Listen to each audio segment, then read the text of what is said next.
Halo pemirsa, selamat datang di AB Talk. Aware, Beware, Talk. Bersama saya Mutiara Andita yang akan menemani kalian selama beberapa menit ke depan dengan topik pembahasan yang sangat klasik, yaitu tentang bullying. Nah pemirsa, seperti yang kalian tahu nih, bullying itu kan sudah ada dan non-stop dari dulu sampai sekarang. Bahkan ada tambahan satu lagi loh jenis bullying.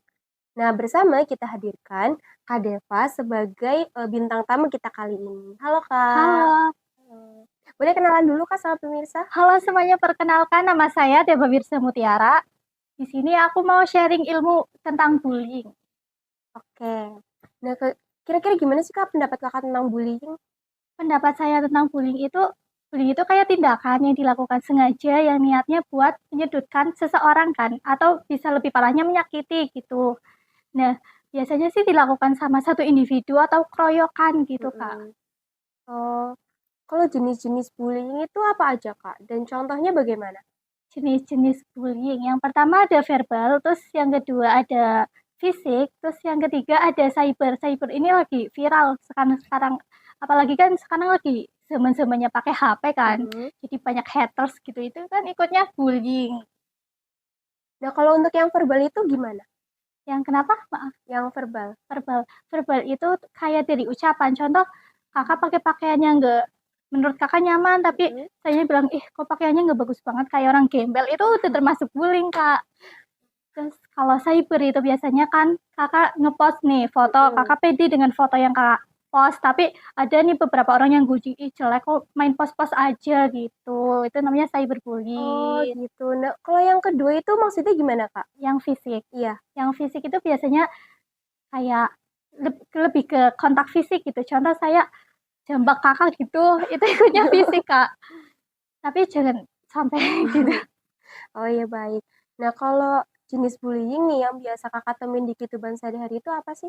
Jenis bullying yang sering saya temui di kehidupan sehari-hari itu mungkin untuk zaman sekarang ya lebih ke cyber. Soalnya kadang kalau main sosmed ada yang pakai pikiran, ada juga yang nggak pakai pikiran gitu. Ada yang main komen jahat, nggak mikirin perasaan orang, itu kan ikutnya cyberbullying. Oh oke. Nah menurut Kakak gimana nih cara menghadapi haters-haters yang suka nyinyir di sosmed? Menurut aku cara menghadapi haters yang suka nyinyir gitu di sosmed yaitu kita bodo amat sama kata mereka. Soalnya belum tentu ya yang mereka omongin itu sama yang ada di diri kita. Contoh mereka ngomongin jelek, emangnya kita jelek? Enggak kan? Pede aja, pede. Jadi ya enggak usah dipeduliin gitu hidup-hidup kita. Oh gitu. Kalau Kakak sendiri punya cerita nggak tentang yang pernah dibully gitu? Jujur sih pernah ya Kak dulu pas saya SMP, pas itu kan saya ngepost foto nih, foto saya pribadi. Terus banyak yang komen, ih kok fotonya jelek, kok fotonya ini itulah. Terus saya sebagai yang punya foto gitu ya, saya nggak usah dipeduliin. Bodo amat lah gitu Iya, ya bodo Kak? amat, betul. Oke. Itu perasaan Kakak gimana tuh pas dibully? Ya perasaan Sedih aku, nggak? ya jujur sih biasa itu foto aku pribadi loh. Di komen-komen kayak gitu, yang komen juga kayak nggak mikir gitu. Oh oke. Nah gimana nih pemirsa pembicaraan kita tentang bullying? Sangat menarik bukan? Selanjutnya kita akan membahas lagi lebih dalam tentang bullying ini bersama dengan Kak Deva ya Kak? Iya betul. Oke.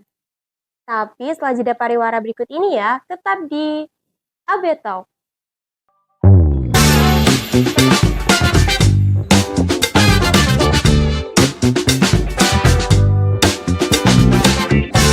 Halo pemirsa, selamat datang kembali di AB Talk.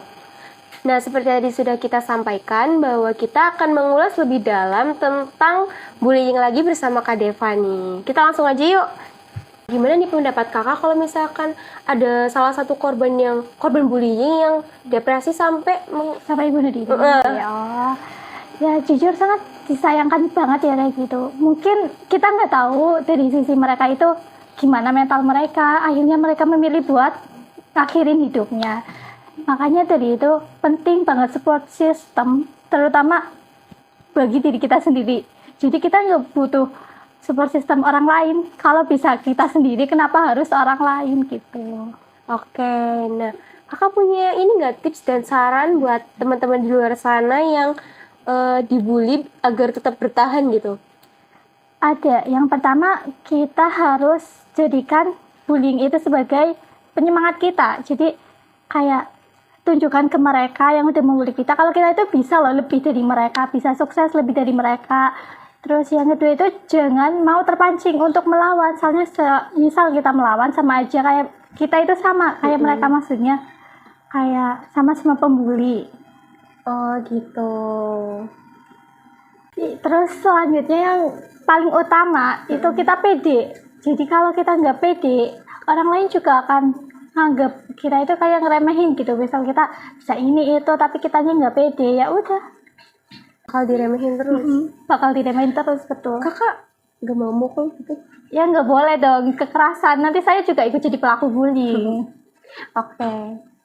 Nah, biasanya bullying itu sering dijumpai di mana sih Kak? Di sekolah atau di rumah atau di Sosmed gitu. Heeh. Paling sering sih mungkin di sekolah ya, apalagi kita remaja yang masih duduk di bangku sekolah. Paling sering itu ya teman sama teman bully. Tapi contoh ya, kamu bully aku, ih kamu pendek banget. Padahal itu kan udah termasuk bully. Cuma akunya itu nggak notice kalau itu sebuah bully. Oke, nah kalau tawuran itu termasuk bullying bukan? Bukan dong. Kalau tawuran itu ikutnya kenakalan remaja. Beda lagi nih sama bullying. Tapi kalau kamu tiba-tiba nih memukul teman kamu itu ikutnya bully. Oh gitu. Nah, gimana nih pemirsa, pembicaraan kita kali ini mengenai bullying? Sangat menarik sekali bukan? Jadi kita tuh tahu kalau bullying itu bisa terjadi kapan aja, di mana aja, bahkan sesama temen pun kita bisa terjadi bullying loh. Secara kita nggak sadar juga kita bisa jadi bullying. Nantikan episode AB selanjutnya ya. Jangan lupa like, comment, share, dan subscribe. Bye-bye.